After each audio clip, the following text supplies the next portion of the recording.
Vaxt gelib, çox xoş gelib, yola çıxıram yaxşı yollar.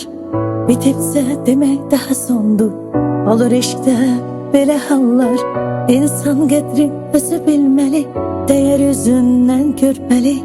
Can verirsə yaşamırsa, belə sevgi çoxdan ölməli. Yatmışdım saxta duyğularda, oyatdı məni doğrular. Yanlış biri çekip aparır adamı həyatdan uğurlar. Gece artık boş söhbətlər, haqq hesablar, sorğular. Mən getdim sənə uğurla. Sən məni sevə bilmədin, heç olmasa onu da bil. Mən necə gedə bilərəm, sən də elə ürəyindən sil. Qaldıqca diləşir, dəyər gedir, hörmət edir. Ben danıştım, sen sustun, bak sevgiler belə bitir. Yatmışdım saxta duyğularda, oyatdı məni doğrular. Yanlış biri çekip aparır adamı həyatdan uğurlar. Gece artık boş söhbətlər, haqq hesablar, sorğular. Mən getdim sənə uğurla.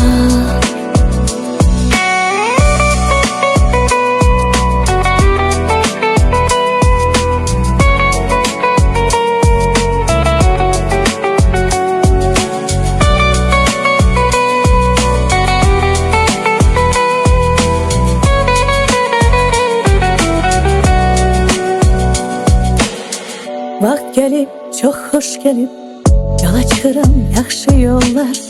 Bitibsə demək daha sondur, olur eşqdə belə hallar. İnsan qədri özü bilməli, dəyər üzündən görməli.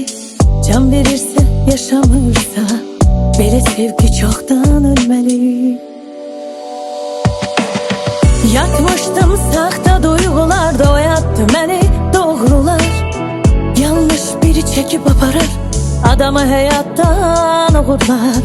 Gece artık boş söhbətlər, haqq hesablar, sorğular. Mən getdim sənə uğurla. Sən məni sevə bilmədin, heç olmasa onu da bil. Mən necə gedə bilərəm, sən də elə ürəyindən sil.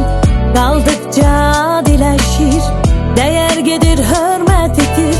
Ben danıştım, sen sustun, bak sevgiler belə bitir. Yatmışdım saxta duyğularda, oyatdı məni doğrular. Yanlış biri çekip aparır adamı həyatdan uğurlar. Gece artık